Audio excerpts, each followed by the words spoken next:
So let's talk a little bit about that role of how you grew in that dark season of learning all this different stuff. How did people come alongside of you, other godly women, maybe other women in leadership, other pastors' wives? Because I know that's a part of your story and journey of how you've had people come alongside of you. You talked about male empowerment, but how have other women, particularly accountability, soul care, just other people that have gone before you, like that verse, I think in Titus 2, just the older woman coming beside someone below them or younger. How did that help you in ministry? Yeah. That's a great question. And I'm thankful for that question. So God, and it's been a handful, and I'm so thankful for each and every single one of them. At Spanish River Church, there were 2 women who were part of the outreach department that poured into me. And then a pastor's wife, Nori Nicholas, Shannon Kiedis. The list could go on of the women that not just like, oh, they took me out for coffee, but they like invested in me. They showed me and talked to me about what it meant to be a woman, a Christian woman, let alone like a woman in ministry. And so that happened early on for me. And so I'm so thankful for that. And then you fast forward and, I was single, no kids, but like there was so much of that gleaning from them. I was so thankful for their wisdom. And then like fast forward to when I was in Michigan, we were a part of, our church community, Bible study, but I was also a new pastor's wife. And so I went on this website, the only one I knew of, called Leading and Loving It. And great organization for pastors' wives and women in ministry. And I was like, oh, I want to just join a group, meet some other pastors' wives, like get together and figure this thing out, right? And so I went on, there was a map, like there was no red dot where I was in Michigan. And so I emailed them, of course, thinking that they just didn't update their website. All right, that was my thought process. Not that there were no groups in Michigan. So I emailed them and I was like, hey, there's no dot. Like, where's the group, right? So they emailed me back and they're like, oh, we don't have a group in Michigan yet. Would you like to start one? I was like, no, I just came pastors like 45 days ago. Like, like, yeah, like I'm a leader, but like, no. And so of course, like I started one. And so that's also just a thing for me, like between me and the Lord's like, go and I'm with you. And I'm like, okay, even if I'm scared or whatever, like that spirit of courage. And so I started one and there were 4 of us and we met once a month and it was beautiful. And God provided for me in that hard, dark season. Like that was a lonely season. It was a season where our marriage became so, it was thriving. Like it became so real for both of us. And so like we both are so thankful. Like we knew Jesus so much before that and were ministry minded before that season hit. And so like those women were like my third safe space because we had a healthy church and we had a healthy marriage, but like I needed someone else who like got it. Who was so like-minded, who just like got it. Like they would finish my sentence. I didn't even have to share like a complete story and they would be like, I got you, and so that was life-giving during a really hard, different kind of season. And so from there, we had all of our kids in Michigan, and then that was a different season. And those women walked with me in that. They were further along in their Christianity, also pastors' wives roles, and they all had like kids already. And so they walked with me in that. And then we have 3 kids. We have a 6-year-old and twins that are 5. After our twins, I had really bad postpartum. And so there were really just a dark season and a dark season in our marriage and our family. Like it was a hard season and church continues, like ministry doesn't stop because you're having a hard time in your family life. And, my husband is an incredible gift.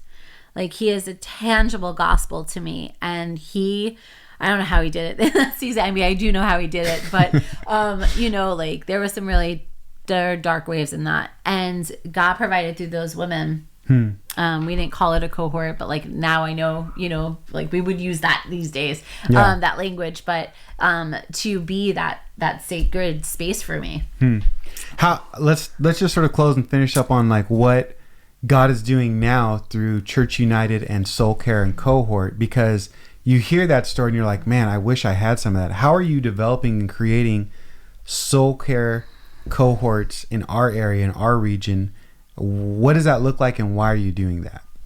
Great questions. So Church United of South Florida. The men's side of Church United for pastors and different ministry roles of different leaders and male leadership, they've had this soul care ministry as a part of Church United for about 5 or 6 years now. So Church United started out of hardship and brokenness, and we've watched God use that to bring healthy leaders, healthy churches, healthy communities. And so pastors getting together and really digging deep into their backstage, not just the front stage on a Sunday or throughout the week, but their backstage with each other, not as a counseling group, but as preventative and creating more health. And so the soul care side of the men's side of Church United has been going, and women are always invited. Church United has always invited us women to like the gatherings and like all the different creative spaces. However, about a year ago, I was actually looking to join a cohort. I was looking to join a women in leadership or a pastor's wife group like I had in Michigan. Yeah. And so again, kind of very similar story. I texted Casey, who's our lead pastor, who he leads one of the soul care cohorts for Church United for the men in Palm Beach and Delray. And I texted him, hey, like, is there a women's one that I can join? And he was just like, oh, text Eddie Copeland, who's on the team, one of the leads at Church United. He's like, text him and ask him. I was like, great. So he sent me his number. I texted Eddie. Eddie's like, no, but would you consider, helping us process like what that would look like? And I was like, oh, fine. Right. And so, no, there was a joy in there, but I initially was a little reluctant because I was like, oh man, like I really just wanted to join, but God did what God does. And so I had a conversation with Eddie and his wife, Sarah, and a couple others from Church United. And we just started to pray, and we started to pray and process like all of so there's been a few others, Melissa Ellswick, like there's Elizabeth Mitchell, there's been others that have gone before in South Florida for pastors' wives and women in leadership, and God has used them in tremendous ways, but there wasn't anything like a system where like someone like I can like just join that. And so we were thinking and praying for a couple of months of what that would look like for the women of South Florida, both pastors' wives and women in leadership, to be a part of soul care. And so God put on our hearts a couple of women to put together a women's leadership team, specifically for soul care for South Florida. And so God did that. There are 10 women on this team from Palm Beach and Broward, different seasons, some pastors' wives, women in leadership. Some have kids, some don't, some are married, some are not. And it's just this beautiful, diverse team that gets to lead out on the women's soul care leadership team. And I am humbled and honored to be a part of this team. Like these sisters are killing it for they're the rocking kingdom it, of God, bro. man. They're going after it. It's amazing. Yeah, like I just sit there, I'm like, oh, I just want to hear you talk. And but this team, and then from there we all we did a survey to just friends who are in ministry and pastors' wives, asking them 10 questions just organically. And one of the questions was, are you currently experiencing burnout? And 80%, and this is an anonymous survey, but 80% said yes. And so we know that it's probably higher than that. They just didn't want to answer, which I understand. And so we took that as affirmation to pursuing the soul care cohorts.